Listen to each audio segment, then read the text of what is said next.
एक शेर के दो प्रश्न। पहला प्रश्न, क्या किस्मत को बदला जा सकता है? दूसरा प्रश्न, क्या सब कुछ पहले से तय है? जी हाँ दोस्तों, आज की जो ये मैं कहानी आपको सुनाने जा रहा हूँ, ये कहानी बहुत ही ज्ञानवर्धक कहानी है। इस कहानी को सुनने के बाद आप अपने जीवन में अपनी परेशानियों से मुक्त हो जाएंगे। आइए, क्या है कहानी, उसकी हम शुरुआत करते हैं। किसी जंगल में एक शेर रहता था। वह एक दिन अपने दो प्रश्न लेकर के महात्मा के पास गया और महात्मा को दोनों प्रश्न सुनाए। महात्मा ने उसके प्रश्नों को सुनकर जवाब देना शुरू किया और महात्मा ने कहा कि हे शेर, ध्यान से सुनना, मैं तुझे एक कहानी सुनाता हूँ। उस कहानी से तुझे तेरे दोनों प्रश्नों का जवाब मिल जाएगा। महात्मा कहने लगे, किसी राज्य में एक शंभू नाम का राजा राज करता था। वह बड़ा ही पूजा पाठ करता था।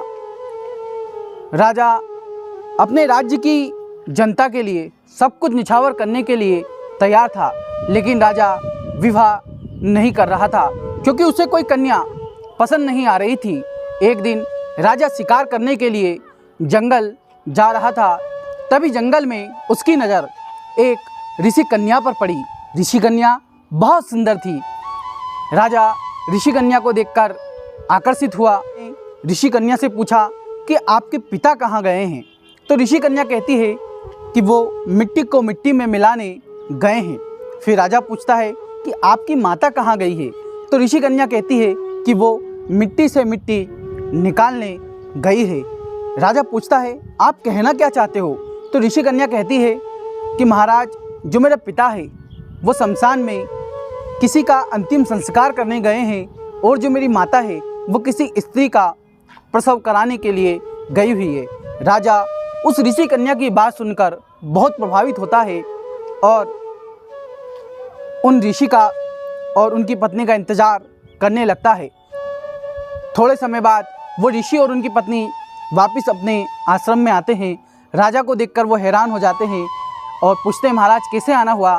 तो राजा जो अपने मन की मनसा थी वो उनको बताता है कि मैं आपकी बेटी से विवाह करना चाहता हूँ। ऋषि मान जाते हैं, विवाह होता है और कुछ समय बाद उस ऋषि कन्या से एक बेटी की प्राप्ति होती है। लेकिन जो दरबारी थे उनका ये मानना था कि यार, एक राज्य को किसी राजपूत की कन्या ही चला सकती है। इसलिए उस राजा की पुत्री को एक लकड़ी के बॉक्स में बंद करके नदी में बहा देते हैं। जो ऋषि कन्या थी वह बहुत दुखी होती है। थोड़े वर्षों के बाद उस ऋषि कन्या से एक पुत्र की प्राप्ति होती है। उसे भी दरबारियों के द्वारा एक लकड़ी के बक्से में बंद करके नदी में बहा दिया जाता है। सभी दरबारियों के द्वारा राजा को सलाह दी जाती है कि राजा साहब, ऋषि कन्या से उत्पन्न संतान राज्य का शासन नहीं संभाल सकती, इसलिए आप राज्य की किसी और कन्या से विवाह कर लीजिए। राजा के लिए ये सब कुछ आसान नहीं था क्योंकि राजा उस ऋषि कन्या से बहुत प्यार करता था, उसका बहुत सम्मान करता था, लेकिन बेचारा अपने कर्तव्यों के आगे मजबूर था। नगर में ढिंढोरा पीटा गया, एक कन्या को लाया गया। राजा ने सोचा कि थोड़ा सा मुझे ऋषि कन्या का भी मान सम्मान रखना चाहिए, इसलिए राजा ने उस कन्या को कहा कि तुम सबके पहले हमारा विवाह हो, उसके पहले राजपाट के क्या नियम होते हैं, राज्य के क्या नियम होते हैं, तुम जाकर जो रानी है उससे शिक्षा लो। एक दिन रानी इस कन्या को, जो ऋषि कन्या थी, वो इस कन्या को शिक्षा दे रही थी कि तभी बातों ही बातों में इस ऋषि कन्या ने अपने साथ हुई घटना का जिक्र इस लड़की के साथ कर दिया।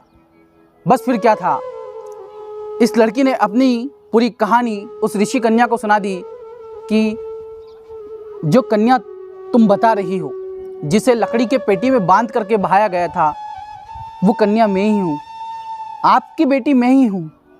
ये बात धीरे धीरे दासियों को पता चलती है, दासियों से दरबारी को पता चलती है, मंत्रियों को पता चलती है, पूरे राज्य में आग की तरह फैल जाती है। तब सभी लोग पछताव करते हैं कि हाय, आज ये क्या पाप होने वाला था। बेटी से पिता का विवाह हो जाता, इस पाप का निवारण कैसे होता। सभी लोग अपनी भूल को मानते हैं, क्षमा मांगते हैं और उसी ऋषि कन्या की जो संतान थी जिसे बहा दिया गया था, उसी को राज्य की बागडोर दे दी जाती है। अब जो महात्मा थे वो श्यार से कहते हैं कि इस कहानी से तुम्हें क्या शिक्षा मिलती है।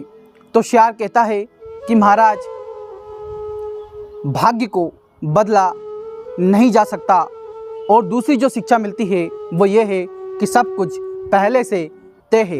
इसलिए आपको लगता है ना कि हम कहीं पर चले गए, हमें कोई पद मिल गया, आपको मिला नहीं, किसी ने आपको दिया है, क्योंकि सब कुछ पहले से तय है।